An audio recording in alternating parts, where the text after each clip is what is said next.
अगे चलो राजे, अगे होमोजीनियस फंक्शन आ गए हैं। होमोजीनियस फंक्शन 105 पेज पर आ जाओ तुहाडी किताब से। कोई भी फंक्शन नूं होमोजीनियस फंक्शन कदों कहा जाता?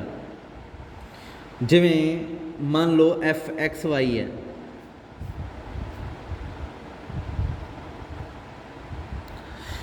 ये फंक्शन की होमोजीनियस फंक्शन है।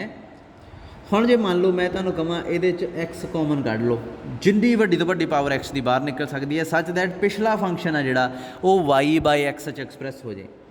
तुसीं कहोगे ठीक है जी, आ चक्को। जे पॉसीबल है आ फंक्शन है जिहड़ा, इनू मैं कह सकदा कोई फंक्शन, इहदा नाम लिख दिंदे आ g/x। g/x किहदे बराबर आ गया? y/x का होल स्केयर। तो ये की बन गया फिर x स्केयर g/x। एफ नूं फिर होमोजीनियस फंक्शन कहा जाऊगा, पर शर्त यह आ भी y/x की जगह जो t लिख दिए ना, तो बहुत वधिया फंक्शन देखने च फंक्शन ही लगता। देखो इत्थे t लिखो, g(t)(1 + t स्केयर। इत्थे कोई x उक्स नहीं रहिंदा, ना y रहिंदा। फिर आए तो तुसीं कहोगे सर असीं किते भी लिख दांगे y/x बना देंगे। जिवें तुसीं मान लो लागे इत्थे x स्केयर + y³ आ, तुसीं क्या असीं बना दिंदे जी y/x। मैं कहा चलो बना दो। तुसीं x स्केयर बाहर कढ़ता, इत्थे 1 y³ / x स्केयर। मैं कहूँगा नहीं भी पावर 1 करो y ते x दी, आए y/x थोड़ी बनता हुंदा वा। आ देखो जिवें सारे दी पावर 1, तुसीं कोशिश करन लग गए ऐ करन दी। तुसीं क्या चलो ऐ करदे आ y² x स्केयर नूं अलग कर लो, कल्ला y है जिहड़ा इहनूं अलग लिख लो। आया x स्केयर बन गया, 1 + y/x का होल स्केयर बन गया, नाल y आ गया। फिर तुसीं कहते जी आ मान लो y/x आ। मैं कहा ठीक है चलो मन्निया, मान लिया ये y/x। मैं कहूँगा y/x की जगह t रखो। तुसीं क्या t रखती 1 + t स्केयर, तो यदी जगह की रखोगे y की जगह पर? y/x की जगह t रखना, तो y की जगह पर तुसीं कहोगे असीं tx रखता। मैं कहूँगा x भी नहीं दसना चाहिए, x भी गैप करो। फिर की करोगे? ये फंक्शन होमोजीनियस है ही नहीं, अदरवाइज ये लिखा जाता f(x, y) x square x, y की गल करो। तुसीं इहदे च x की वड्डी पावर बाहर कढ़ ली, की बन गया 1 y/x। देखो लिखा गया ना पिछे y/x, तो उत्ते पावर भी y/x की पावर सेम बनती होंगी। इन्ना कि ध्यान रख लियो बस। जे इत्थे ये होमोजीनियस आ, जां एक होर तरीका देखण दा, इहदी पावर देखो कितनी है 2। इहदी x ते y दीयां पावरां नूं ना एक ही समझ लो, यही समझ लो y ते x एक इक्वल गल ही आ। देखो इहदी पावर एक आ होगी, एक आ होगी, जोड़ के कितनी होगी? 2 ही ये बन गई। जे इत्थे किते y स्केयर हुंदा 2 ही उहदी पावर होनी सी, होमोजीनियस ही रहूगा। कढ़ के देख लो इहदे चों x स्केयर बाहर कड्ढी, पिछे 1, इत्थे y/x, इत्थे x बाहर कड्ढी, ये y/x का होल स्केयर। देखो y/x की पावर 1 बन गया, y/x की पावर 2 बन गया। हुण y/x की जगह t करूँगा 1 + t + t स्केयर बन जाना, कोई प्रॉब्लम ही नहीं। जिथे किते जे मान लो इत्थे फंक्शन आ f(x, y) x square x, y, इत्थे y की क्यूब आ गया ना, ये नहीं गल बननी। देखो यदी पावर 2 आ, यदी पावर 2 आ, यदी पावर आ देखो 1 + 1 दोवें जुड़ के 2 बनता। यदी जे इत्थे नाल x आ जाए, तुसीं की करोगे? 3 ते 1 इनू 4 गिणोगे, पर ये इक्वल होनियां चाहिए। इत्थों भी पता लग जाता देख के। जिवें इत्थे x³ आ, ठीक है, इत्थे आ गया x y स्केयर, इत्थे y³ y(x स्केयर। ये भी होमोजीनियस आ, क्यों? देखो आ 3, 2 ते 1 3, 3 1 ते 2 3, सो 3 3 3 3 जुड़ जुड़ के बनी जांदियां, ये होमोजीनियस होगा। कड्डो बाहर 1, आ देखो y/x स्केयर y/x की क्यूब, इत्थे x³ बाहर कढ़िया, ये आ जाऊगा y/x की पावर 1। देखो इस y/x की जगह t रखा, 1 t स्केयर t³ t बन गया ना। सो आ पावर आ जी जोड़ के आपां नूं पता लग जाता। हुण मैं आ क्वेश्चन तुहानूं देना x की 4 x square y square x की क्यूब y वाई दी 4 ये होमोजीनियस होऊगा। 4 आ डिग्री ठीक है, 2 ते 2 4, 3 ते 1 4, 4 ते 0 4 ये होमोजीनियस होऊगा। देख के पता लग जाता। एक होर तरीका वो की आ, एक तो वाई वाई ये पावर ना जड़ियाँ पावर वाला आ जो मैथड आ जो मैं हुणे ला के हटिया, ये तो देख के थोनों पता लग जाता भी ये चों एक्स की 4 कढ़न तो बाद वाई वाई एक्स बचूगा कि नहीं। ठीक है ये वाई वाई एक्स वाली हुई, एक्स की 4 बाहर कढ़िया देखो 1 ये आ जाऊगा वाई वाई एक्स स्केयर, ये वाई वाई एक्स दी 1, ये वाई वाई एक्स दी 4 देखो बनता ना, पता लग जाता पहले ही आ पावर सेम होण तां जे। एक होर तरीका, एक मैथड ये सी, ये सिंगल ही आ, एक आ वा x square plus y square आ मान लो है ना। हुण तुहानूं देख के पता होमोजीनियस है। एक्स की जगह तो लैमडा एक्स कर दो, वाई की जगह तो लैमडा वाई कर दो। की होऊगा कि जदों तुसीं एक्स की जगह लैमडा एक्स, वाई की जगह लैमडा वाई कीता तो फंक्शन चों ना लैमडा की कोई पावर बाहर निकल जूगी तो पिछे फिर उही पुराना फंक्शन बच जूगा। तुसीं कीता lambda x lambda y, lambda x की स्केयर लैमडा वाई का स्केयर, इत्थे lambda square x square, lambda square y square, lambda square बाहर निकल गया, पिछे की बचे x square plus y square, आ गया लैमडा स्केयर, आ फंक्शन की बच गया एफ एक्स वाई। लो जी लैमडा स्केयर बाहर निकल गया, पिछे फंक्शन फिर वही सेम बच गया। सो ये फंक्शन भी फिर आप होमोजीनियस कह सकते हैं। ये दूसरा तरीका चेक करने का। हुण एक चीज़ आ भी आ की हुंदा एफ एक्स वाई एक्स दी N G Y by X, इत्थे आ सेम नहीं रहिंदा, ये ना किते कन्फ्यूज़ हो जाओ, इत्थे तो जिहड़ा मर्जी बन जाए आपां नूं नहीं मतलब इहदे नाल। एक्स दी एन बाहर निकल गया, इसे फंक्शन च ना जे तुसीं एक्स दी लैमडा एक्स ते वाई दी लैमडा वाई करोगे तो लैमडा की पावर पता कितनी बाहर निकलूगी, आ हाई एन, पर पिछे फंक्शन सेम बच जूगा। जे आ चीज़ वरतनी है ये वरत लो, आ वरतनी है ये वरत लो, पर आ एन ना जिहड़ा स्पैशल नंबर आ इहनूं कहंदे आ degree, degree of homogeneous function.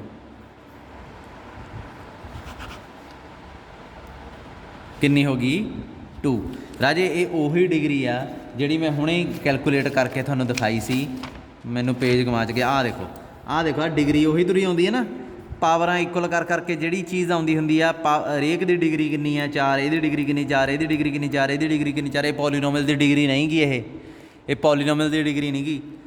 सो ये डिग्री ऑफ होमोजीनियस फंक्शन होंदी है, तो यही बाहर आउणी हुंदी है। लैमडा जे लैमडा एक्स करोगे तो भी यही आऊगी, करके देख लो बड़ी गल आ। तो ये एक्स की जगह लैमडा एक्स, वाई की जगह लैमडा वाई रख के देखो, लैमडा की पावर 4 बाहर आ जाऊगी, पिछे सेम फंक्शन बन जाऊगा। सो डिग्री इत्थे 4 बन गई। पर ऊँ भी आपां इत्थों देख के भी पता लग जाता, देखो 4 2 2 4 3 1 4 4। सो 4 4 4 सेम होने करके होमोजीनियस फंक्शन होऊगा तो डिग्री कितनी होगी 4। पर फिर भी आपां करके दिखाना ही पैना। थ्योरम करते हैं Euler's theorem, Euler's theorem for homogeneous function article 9 की है। If Z be homogeneous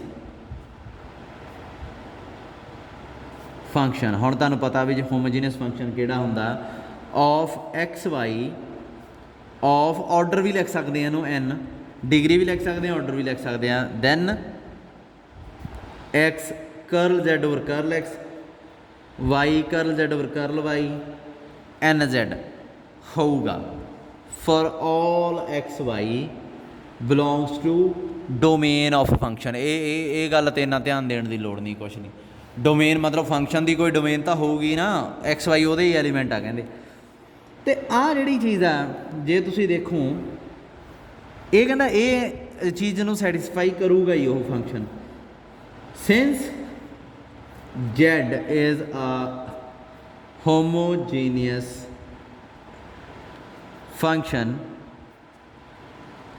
of X Y of order N, let मान लो जेड आ जिहड़ा वो एक्स दी N F Y by X आप मान लिया, मान सकते कि नहीं, बाय डेफिनेशन मान लिया।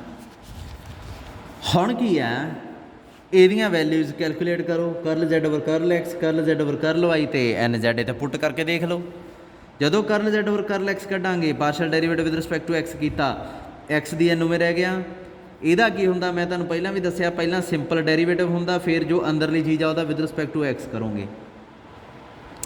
ਆਹ ਚੀਜ਼ ਆ ਜੂਗੀ ਨਾਲ ਵਾਈ ਆਉਣੀਆਂ ਹੀ ਆਉਣੀਆਂ, ਇਹਦਾ derivative partial derivative with respect to X ਆਹੀ ਆਉਣਾ ਸੀ। ਅਗਲੇ ਸਟੈਪ 'ਚ ਐਕਸ ਦੀ ਐਨ ਦਾ ਕੀਤਾ, ਐਨ ਐਕਸ ਐਨ ਮਾਈਨਸ 1 ਆਊਗਾ, ਫੰਕਸ਼ਨ ਨਾਲ ਉਵੇਂ ਹੀ ਪਿਆ ਰਹੂਗਾ। ਹੁਣ ਇਹਨੂੰ ਸਿੰਪਲੀਫਾਈ ਕਰਨਾ ਤਾਂ ਕਰ ਲਓ, ਕਰ ਲੈਂਦੇ ਹਾਂ। ਐਕਸ ਨਾਲ ਪ੍ਰੋਡਕਟ ਕਰ ਦਿਓ, ਇਹਦੀ ਵੈਲਿਊ ਬਣਾਉਣੀ ਹੈ ਨਾ ਆਪਾਂ, ਐਕਸ ਨਾਲ ਪ੍ਰੋਡਕਟ ਕੀਤੀ, ਕਰਲ ਜ਼ੈਡ ਓਵਰ ਕਰਲ ਐਕਸ, ਇਹ ਆ ਜਾਊਗਾ ਐਕਸ ਦੀ ਮਾਈਨਸ ਤਾਂ ਮੂਹਰੇ ਆਉਣਾ ਹੀ ਆਉਣਾ,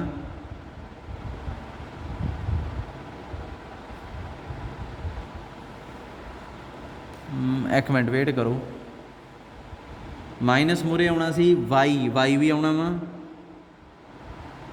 ਐਕਸ ਦੀ ਐਨ ਮਾਈਨਸ 2 ਆ ਗਿਆ ਸੀ, ਐਕਸ ਨਾਲ ਪ੍ਰੋਡਕਟ ਕੀਤਾ ਮਾਈਨਸ 1 ਰਹਿ ਜਾਊਗਾ। ਕਿ ਪਹਿਲਾਂ ਇਹਨੂੰ ਸਿੰਪਲੀਫਾਈ ਕਰ ਲਈਏ, ਮਾਈਨਸ ਵਾਈ ਐਕਸ ਦੀ ਪਾਵਰ ਕੀ ਆਊਗਾ, ਐਨ ਚੋਂ 2 ਕੱਢ ਦੋਗੇ, ਆ ਥੱਲੇ ਪਿਆ ਨਾ ਜੋ, f dash y dash x, ਆ ਕੀ ਆ ਜਾਊਗਾ, ਐਨ ਐਕਸ ਦੀ n minus 1 f y by x. ਫਿਰ curl z over curl y calculate ਕਰੋਗੇ, ਉਹ ਕੀ ਆ ਜਾਊਗਾ, ਉਹ ਮੈਂ ਸਿੱਧਾ ਲਿਖਣ ਲੱਗਾ, ਹੁਣ ਸਿੱਧਾ ਲਿਖਣ ਲੱਗਾ, ਸਿੱਧਾ ਰਹਿਣ ਦਾ ਲਿਖਣ ਨੂੰ। ਚਲੋ ਇਹਦਾ ਕਰੋ ਫਿਰ, ਐਕਸ ਦਾ ਐਨ ਦਾ ਤਾਂ ਕੋਈ ਇਫੈਕਟ ਹੀ ਨਹੀਂ ਪੈਣਾ, ਇਹਦੇ 'ਤੇ ਪੈਣਾ, ਉਹ ਪੈ ਗਿਆ। ਫਿਰ ਇਹਦਾ derivative with respect to Y ਕੀਤਾ, ਕਿਉਂਕਿ 1/x ਦਾ ਕੌਂਸਟੈਂਟ ਆ ਉਵੇਂ ਪਊਗਾ, ਵਾਈ ਦਾ ਡੈਰੀਵੇਟਿਵ ਕੀ ਆ 1, ਸੋ ਇਹ ਆ ਗਿਆ ਐਕਸ ਦੀ n minus 1 f dash y by x. ਹੁਣ ਇਹਨੂੰ ਐਕਸ ਨਾਲ ਪ੍ਰੋਡਕਟ ਕਰ ਦਿਓ, ਇਹਨੂੰ ਵਾਈ ਨਾਲ ਪ੍ਰੋਡਕਟ ਕਰ ਦਿਓ, ਇੱਥੇ ਪੁੱਟ ਕਰ ਦਿਓ, X curl z over curl X, Y ਕਰਲ ਜ਼ੈਡ ਓਵਰ ਕਰਲ ਵਾਈ ਕੀ ਆਊਗਾ, ਇਹਨੂੰ ਐਕਸ ਨਾਲ ਪ੍ਰੋਡਕਟ ਕੀਤਾ, ਇਹਦੀ ਐਕਸ ਦੀ ਇੱਕ ਪਾਵਰ ਐਡ ਹੋ ਜੂ, ਇਹਦੇ 'ਚ ਵੀ ਐਡ ਹੋ ਜੂ, ਬਸ minus Y X N minus 1 f dash y by X, ਐਨ ਇੱਥੇ ਐਕਸ ਦੀ ਐਨ ਹੀ ਬਚ ਜੂਗਾ, ਐਫ ਵਾਈ ਬਾਈ ਐਕਸ। ਹੁਣ ਇਹਨੂੰ ਕਿਹਦੇ ਨਾਲ ਪ੍ਰੋਡਕਟ ਕਰਨਾ, ਇਹਨੂੰ curl z over curl y ਨੂੰ, ਇਹਨੂੰ ਕਰਨਾ ਵਾਈ ਨਾਲ ਪ੍ਰੋਡਕਟ ਕੀਤਾ ਕੀ ਆਊਗਾ, ਐਕਸ ਦੀ n minus 1 y f dash y by x ਆ ਗਿਆ। ਦੇਖੋ ਆਹ ਦੋਵੇਂ ਅਤੇ ਆਹ ਦੋਵੇਂ ਕੱਟੇ ਗਏ, ਬਚਿਆ ਆਹ ਇਕੱਲਾ। ਸੋ ਕਰਲ z over curl X Y ਕਰਲ ਜ਼ੈਡ ਓਵਰ ਕਰਲ ਵਾਈ, ਇਹ ਕਿਹਦੇ ਬਰਾਬਰ ਆ ਗਿਆ, ਇਹ ਆ ਗਿਆ ਇਕੱਲੇ ਐਨ ਐਕਸ ਦੀ ਐਨ, ਕਿੱਧਰ ਗਿਆ ਫੰਕਸ਼ਨ,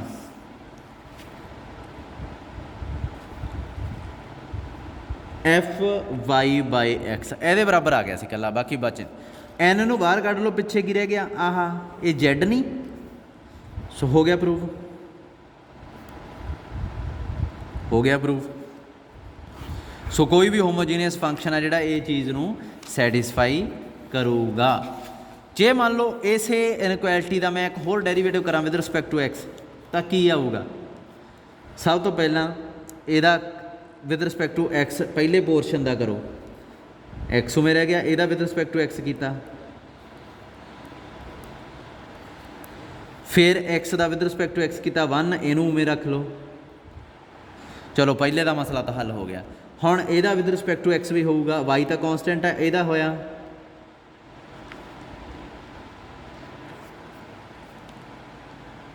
ਬਸ ਇੰਨਾ ਹੀ ਆਊਗਾ, ਵਾਈ ਦਾ ਤਾਂ ਕੋਈ ਰੋਲ ਹੀ ਨਹੀਂ ਹੈ। ਫਿਰ ਉਸ ਤੋਂ ਬਾਅਦ ਐਨ ਜ਼ੈਡ ਦਾ ਹੋਇਆ ਵਿਦ ਰਿਸਪੈਕਟ ਟੂ ਐਕਸ, ਆਹ ਚੀਜ਼ ਬਣ ਜੂਗੀ। ਹੁਣ ਤੁਹਾਨੂੰ ਇੱਥੇ ਸ਼ਾਇਦ ਭੁਲੇਖਾ ਪਵੇ, ਤੁਹਾਨੂੰ ਲੱਗੇ ਵੀ ਕਰਲ over curl x curl z over curl Y ਆ ਜਿਹੜੀ, ਇਹ ਵੀ 0 ਹੀ ਆਉਣੀ ਚਾਹੀਦੀ ਹੈ, ਕਿਉਂਕਿ ਇਹ ਵਾਈ ਦਾ ਫੰਕਸ਼ਨ ਆ, ਇਹਦਾ ਐਕਸ ਦੇ ਵਿਦ ਰਿਸਪੈਕਟ ਟੂ ਕੀਤਾ ਤਾਂ 0 ਆਊਗਾ, ਪਰ ਇਹ ਵਾਈ ਦਾ ਫੰਕਸ਼ਨ ਨਹੀਂ ਹੁੰਦਾ ਰਾਜੇ। ਦੇਖੋ ਕਈ ਵਾਰੀ ਇਹ ਐਕਸ ਦਾ ਫੰਕਸ਼ਨ ਵੀ ਬਣ ਜਾਂਦਾ, ਜਿਵੇਂ ਮੰਨ ਲਓ ਐਕਸ ਆ, ਆਹ ਫੰਕਸ਼ਨ ਆ ਜ਼ੈਡ, ਕਰਲ ਜ਼ੈਡ ਓਵਰ ਕਰਲ ਵਾਈ ਕੀ ਆਊਗਾ, ਐਕਸ ਆਊਗਾ ਨਾ। ਅਤੇ ਫਿਰ ਇਹ ਜਿਹੜਾ ਇੱਥੇ ਕਰਲ ਜ਼ੈਡ ਓਵਰ ਕਰਲ ਵਾਈ ਦੀ ਜਗ੍ਹਾ 'ਤੇ ਕੀ ਆ ਗਿਆ, ਐਕਸ, ਫਿਰ ਉਹਦਾ ਕਰਲ ਓਵਰ ਕਰਲ ਐਕਸ ਕੀ ਆਊਗਾ ਆਨਸਰ, ਇੱਥੇ ਐਕਸ ਰੱਖੋਗੇ ਤਾਂ ਕੀ ਆਨਸਰ ਆਊਗਾ 1, ਫਿਰ 0 ਤੁਸੀਂ ਤਾਂ 0 ਭਰਤੀ ਸੀ ਇੱਥੇ। ਸੋ ਜ਼ਰੂਰੀ ਨਹੀਂ ਹੁੰਦਾ y ਆ ਜਿਹੜਾ ਉਹ y ਦਾ ਫੰਕਸ਼ਨ ਆ, y ਦੀ ਸਕੇਅਰ y ਦਾ ਫੰਕਸ਼ਨ ਆ, y ਦੀ ਕਿਊਬ ਆ ਜੇ ਤਾਂ ਵੀ 0 ਆ, y ਦੀ 1000 ਆ ਜੇ ਤਾਂ 0 ਆ। ਪਰ ਕਰਲ z ਓਵਰ ਕਰਲ y ਨੂੰ ਤੁਸੀਂ ਕੱਲਾ y ਦਾ ਫੰਕਸ਼ਨ ਨਹੀਂ ਮੰਨ ਸਕਦੇ, ਇਹ x ਦਾ ਫੰਕਸ਼ਨ ਵੀ ਹੋ ਸਕਦਾ, ਇਹ ਕੱਲੇ y ਦਾ ਫੰਕਸ਼ਨ ਵੀ ਹੋ ਸਕਦਾ, ਪਰ ਇਹ ਦੋਵਾਂ ਐਕਸ ਵਾਈ ਦਾ ਵੀ ਫੰਕਸ਼ਨ ਹੋ ਸਕਦਾ, ਇਕੱਲੇ ਐਕਸ ਦਾ ਵੀ ਹੋ ਸਕਦਾ। ਸੋ ਕੁਛ ਨਹੀਂ ਪਤਾ ਤੁਹਾਨੂੰ, ਤਾਂ ਇਹਨੂੰ ਆਈ ਰੱਖਣਾ ਪੈਂਦਾ ਹੁੰਦਾ। ਇੱਥੇ ਕੀ ਆ ਗਿਆ ਐਕਸ, ਇਹ ਬਣ ਗਿਆ ਕਰਲ ਸਕੇਅਰ ਜ਼ੈਡ ਕਰਲ ਐਕਸ ਸਕੇਅਰ, ਕਰਲ ਜ਼ੈਡ ਕਰਲ ਐਕਸ, ਵਾਈ ਕਰਲ ਸਕੇਅਰ ਜ਼ੈਡ ਕਰਲ ਐਕਸ ਕਰਲ ਵਾਈ, ਐਨ ਕਰਲ ਜ਼ੈਡ ਕਰਲ ਐਕਸ। ਇਹਨੂੰ ਉਧਰ 'ਚ ਘਟਾ ਲਓ, ਐਕਸ ਕਰਲ ਸਕੇਅਰ ਜ਼ੈਡ ਕਰਲ ਐਕਸ ਸਕੇਅਰ, ਵਾਈ ਕਰਲ ਸਕੇਅਰ ਜ਼ੈਡ ਕਰਲ ਐਕਸ ਕਰਲ ਵਾਈ, ਇਹ ਕੀ ਆ ਗਿਆ n-1 ਕਰਲ ਜ਼ੈਡ ਕਰਲ ਐਕਸ। ਆਹ ਰਿਜ਼ਲਟ ਤੁਹਾਡਾ ਬਣ ਗਿਆ। ਇਹ ਕਿੰਨਾ ਕੁ ਔਖਾ ਸੀ? ਆਹ ਜਿਹੜਾ ਤੁਹਾਡੀ ਥਿਊਰਮ ਆ ਪਿਆ ਇਹ ਰਿਮਾਰਕ, ਇਹ ਤੁਸੀਂ ਇਹਦੇ ਆਹ ਦੂਸਰਾ ਅਤੇ ਆਹ ਤੀਸਰਾ ਇਹ ਹੁਣ ਆਪ ਕਰਨਾ ਤੁਸੀਂ, ਠੀਕ ਆ। ਧਿਆਨ ਨਾਲ ਇਹਨਾਂ ਤਿੰਨਾਂ ਰਿਜ਼ਲਟਸ ਨੂੰ ਆਪਾਂ ਕਈ ਵਾਰ ਵਰਤਣਾ। ਕਰੋਲਰੀ ਆ ਜਿਹੜਾ ਦਿੱਤਾ ਫੰਕਸ਼ਨ ਆ ਉਹਨਾਂ ਦਾ ਹੀ ਡੈਰੀਵੇਟਿਵ ਕਰ ਕਰਕੇ ਇਹ ਕੱਢੇ ਹੋਏ ਆ, ਠੀਕ ਆ। ਜਰਨਲਾਈਜ਼ ਥਿਊਰਮ ਆ ਜਿਹੜੀ ਉਹਦੀ ਸਟੇਟਮੈਂਟ ਕੀ ਹੋਊਗੀ? ਹੋਮੋਜੀਨੀਅਸ ਫੰਕਸ਼ਨ। ਅੱਛਾ, 3 ਵੇਰੀਏਬਲ ਦਾ ਹੋਮੋਜੀਨੀਅਸ ਫੰਕਸ਼ਨ ਕਿਹੋ ਜਿਹਾ ਹੁੰਦਾ? ਮੰਨ ਲਓ u ਆ, ਇੱਥੇ ਫੰਕਸ਼ਨ ਆ ਇਹ ਐਕਸ ਵਾਈ ਜ਼ੈਡ ਦਾ, ਇਹਨੂੰ ਹੋਮੋਜੀਨੀਅਸ ਫੰਕਸ਼ਨ ਕਿਵੇਂ ਸ਼ੋਅ ਕਰੋਗੇ? ਇੱਥੇ ਤੁਹਾਨੂੰ ਉਹ ਡੈਫੀਨੇਸ਼ਨ ਬਹੁਤ ਵਧੀਆ ਲੱਗੂਗੀ,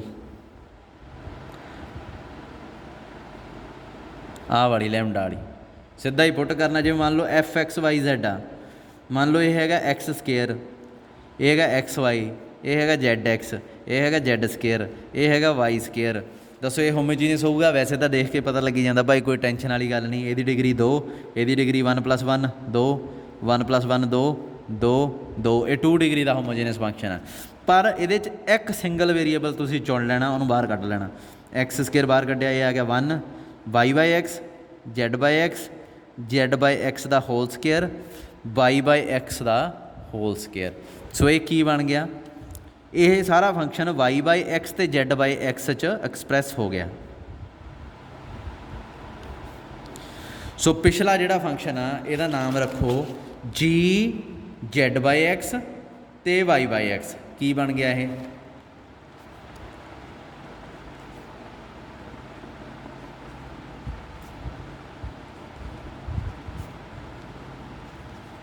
ਹੁਣ ਜ਼ੈਡ ਬਾਈ ਐਕਸ ਦੀ ਜਗ੍ਹਾ 'ਤੇ T1 ਰੱਖ ਲਓ, ਜ਼ੈਡ ਵਾਈ ਬਾਈ ਐਕਸ ਦੀ ਜਗ੍ਹਾ 'ਤੇ T2 ਰੱਖ ਲਓ। ਕਿਹੜਾ ਫੰਕਸ਼ਨ ਬਣ ਗਿਆ? T1 T2। ਇਹ ਬਣ ਗਿਆ 1, ਆਹ ਬਣ ਗਿਆ T2, ਆਹ ਬਣ ਗਿਆ T1, ਆਹ ਬਣ ਗਿਆ T1 ਸਕੇਅਰ, ਆਹ ਬਣ ਗਿਆ T2 ਸਕੇਅਰ। ਦੇਖੋ ਜਦੋਂ ਇੱਥੇ ਐਕਸ ਸਕੇਅਰ ਬਾਹਰ ਕੱਢਿਆ, ਪਿੱਛੇ 2 ਵੇਰੀਏਬਲ ਦਾ ਫੰਕਸ਼ਨ ਬਚ ਗਿਆ। ਕਿਹੜਾ? T1 ਅਤੇ T2, ਜਾਂ ਕਹਿ ਲਓ ਕਿ ਆਹ Y Z by X Y by X. ਪਹਿਲਾਂ ਐਗਜ਼ਾਮਪਲ ਜਿਹੜੀ ਦਿੱਤੀ ਸੀ ਉਹਦੇ 'ਚ ਐਕਸ ਬਾਹਰ ਕੱਢਿਆ ਸੀ ਅਤੇ ਪਿੱਛੇ ਕੀ ਬਚਿਆ ਸੀ? GT1 ਵੇਰੀਏਬਲ ਦਾ। ਸਮਝਦੇ ਹੋ ਨਾ? ਉੱਥੇ 2 ਵੇਰੀਏਬਲ ਦਾ ਫੰਕਸ਼ਨ ਸੀਗਾ, ਉੱਥੇ ਐਕਸ ਸਕੇਅਰ ਬਾਹਰ ਕੱਢਿਆ ਸੀ, ਪਿੱਛੇ 1 ਬਾਈ Y by X the square ਬਚ ਗਿਆ ਸੀ। ਇਹਦੀ ਜਗ੍ਹਾ ਇਹਨੂੰ ਮੈਂ ਜੀ ਵਾਈ ਬਾਈ ਐਕਸ ਲਿਖ ਲਿਆ ਸੀਗਾ, ਫਿਰ ਵਾਈ ਬਾਈ ਐਕਸ ਦੀ ਜਗ੍ਹਾ ਟੀ ਪੁੱਟ ਕੀਤੀ ਤਾਂ ਦੇਖੋ GT ਬਣ ਗਿਆ। ਇੱਕ ਵੇਰੀਏਬਲ ਦਾ ਫੰਕਸ਼ਨ ਬਣ ਗਿਆ ਸੀ ਇਹ, ਜਦੋਂ ਐਕਸ ਸਕੇਅਰ ਬਾਹਰ ਕੱਢ ਲਈ। ਹੁਣ ਐਕਸ ਸਕੇਅਰ ਬਾਹਰ ਕੱਢੀ, ਕਿੰਨੇ ਦਾ ਬਚਿਆ ਪਿੱਛੇ? ਐਕਸ ਸਕੇਅਰ ਬਾਹਰ ਕੱਢੀ, ਪਿੱਛੇ ਬਚਿਆ GT1 ਅਤੇ T2 2